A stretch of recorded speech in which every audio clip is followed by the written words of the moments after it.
Bonjour et bienvenue dans cette deuxième partie de ce cours de formation à l'esprit critique, chapitre 2 sur les biais, notamment les biais cognitifs. Donc on a vu que avant que la réalité parvienne à une observation, il y avait plusieurs étapes et dans chaque étape, on risquait de se tromper ou d'être trompé, soit par nos sens dans les illusions sensorielles, soit par notre attention, parce qu'on ne fait pas vraiment attention à ce qu'on observe, soit parce qu'on ne se souvient pas bien de ce qu'on a vu, et donc la réalité, elle est via tous ces processus transformés en une vérité subjective. Et on a vu que la réalité, elle peut être objective à condition que, au lieu d'utiliser nos sens pour la perception, on utilise plutôt des instruments de mesure qui vont donner des valeurs précises et surtout des valeurs objectives. Ça veut dire que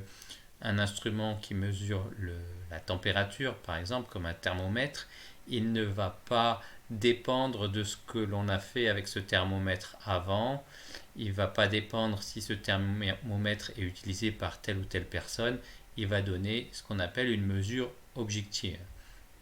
Ensuite, on peut, lorsqu'on fait une série de mesures, enregistrer ces mesures éventuellement sur un ordinateur et pour obtenir une série de mesures qui vont être une suite d'observations objectives. Une fois qu'on a des observations objectives, le travail n'est pas terminé pour obtenir on n'en a pas fini avec les biais, on a des biais de jugement. Où est-ce qu'ils interviennent, les biais de jugement? Une fois qu'on a obtenu une observation objective, il faut encore que cette observation, elle vienne augmenter notre savoir, ce qu'on sait de la réalité.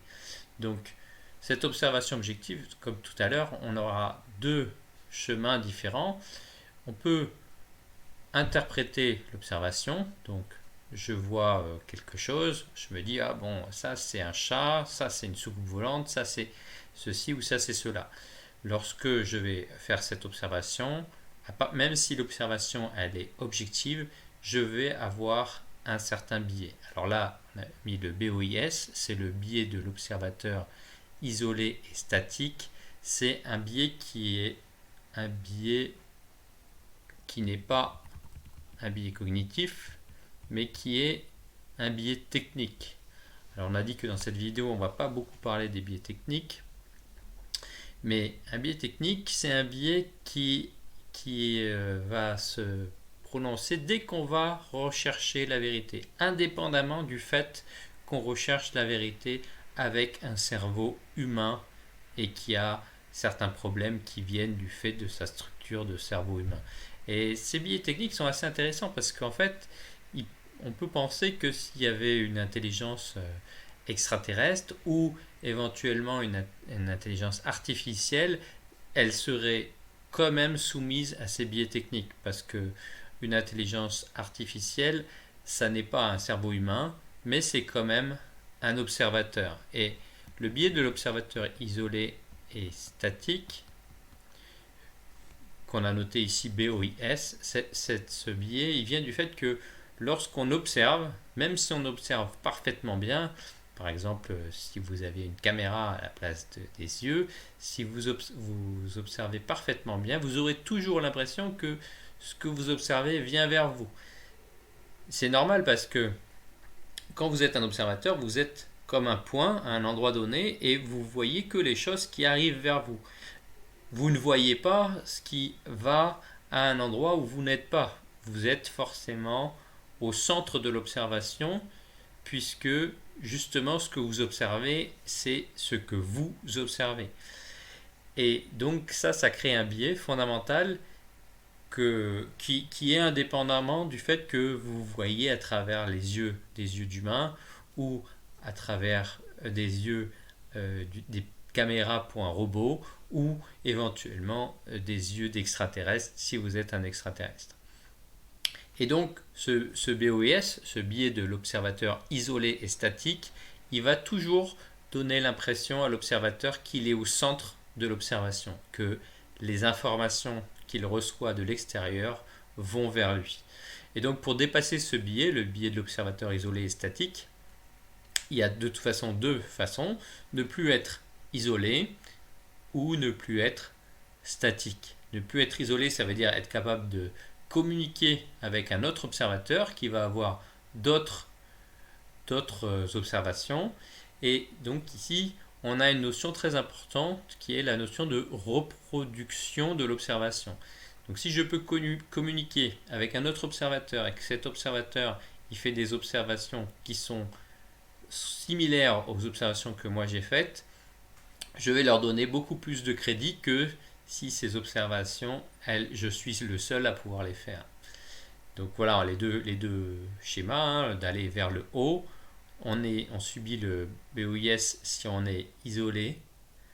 Si on va interpréter l'observation, mais on est tout seul. On n'a pas cette notion de reproductibilité.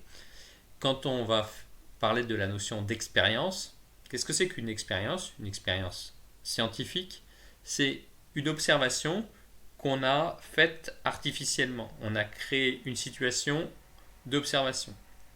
Et dans la notion d'expérience scientifique, c'est très très important que cette expérience elle soit reproductive. C'est-à-dire que si quelqu'un fait cette expérience dans un laboratoire, une autre équipe dans un autre laboratoire, à un autre endroit, va pouvoir, s'il suit le même protocole, observer les mêmes résultats en faisant la même expérience. Ça s'appelle la reproductibilité. Et ça, c'est un moyen de dépasser le POIS. Alors, si on refait cette observation plusieurs fois, on va avoir un autre problème. Ici, ceux qui sont en rouge comparé au orange, les biais qui sont en rouge, ce sont les biais techniques.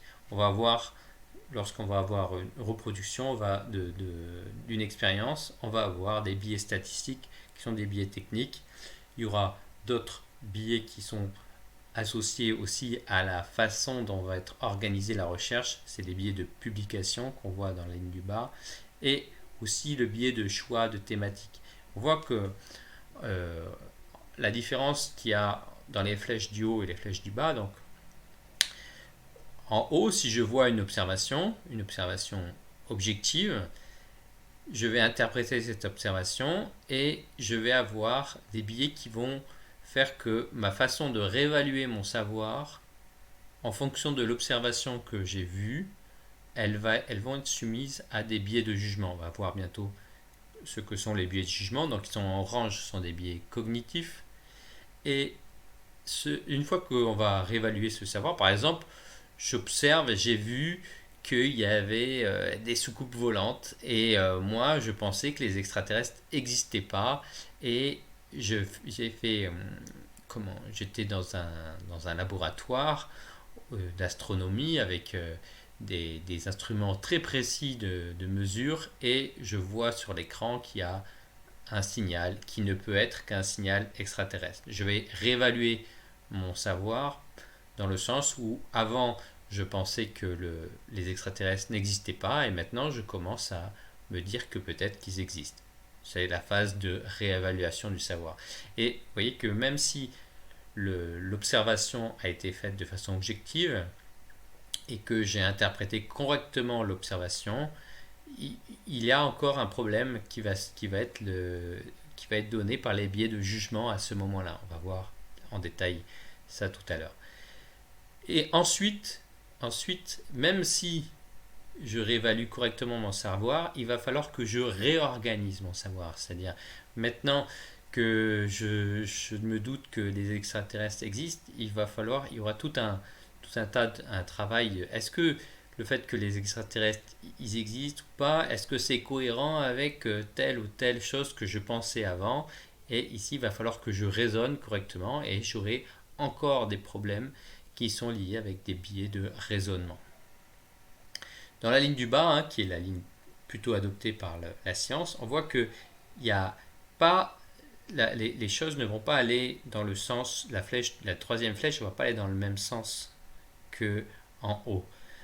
En bas, je vais essayer d'élaborer, par exemple quand on fait des sciences naturelles, on va d'abord élaborer une hypothèse et on va se servir de nos observations pour infirmer ou renforcer cette hypothèse. Et l'élaboration de l'hypothèse, elle va se faire un petit peu séparément. Ce n'est pas au moment où je vais avoir une nouvelle observation que je vais élaborer une nouvelle hypothèse. J'aurai tout un tas d'hypothèses et je vais tester ces hypothèses. D'accord? Les hypothèses, on ne peut pas créer une hypothèse juste exprès pour une seule observation. Une hypothèse, ça doit être quelque chose qui fait partie d'une théorie qui est globalement cohérent et les observations vont permettre de sélectionner les meilleures hypothèses en les comparant les unes avec les autres, comme on a expliqué dans le chapitre sur la logique. Donc je redis, une chose importante à retenir, c'est que lorsqu'on fait une expérience, on va chercher à infirmer l'hypothèse que l'on fait. Et plus on va échouer à infirmer l'hypothèse, plus ça va renforcer l'hypothèse. Donc l'hypothèse, elle ne sera jamais considérée comme une vérité absolue, elle sera juste celle qui a résisté le mieux possible à toutes les observations qu'on a faites. Et plus on fait des observations nombreuses, précises et objectives, et plus l'hypothèse qui a résisté à ça, on pourra y accorder du crédit. Alors voyons voir maintenant, on va s'intéresser aux deux biais qui sont en orange en haut, le biais de jugement et le biais de raisonnement. Alors ici, oui, petite représentation pour le biais de l'observateur isolé et statique dont on a parlé. Si je vois le disque ou le disque qui est à gauche, je ne peux pas me douter que c'est un cylindre. Mais imaginons que je communique avec quelqu'un qui est situé à un autre endroit par rapport au cylindre, mais lui, il voit un rectangle. Ok, donc je me dis que si lui voit un rectangle, l'objet que j'observe, ça ne peut pas être une sphère. Et si j'ai un troisième observateur qui voit la troisième figure, et un quatrième observateur qui voit la quatrième figure, je me dis qu'on est tous les quatre en train de regarder un cylindre.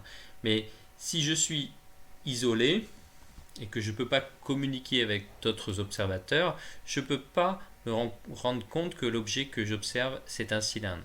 Si je suis le deuxième observateur, celui qui voit la deuxième figure, peut-être que c'est un parallélépipède, peut-être que c'est juste une plaque rectangulaire. Si celui qui voit le premier, peut-être que c'est une sphère, peut-être que c'est je ne sais quoi.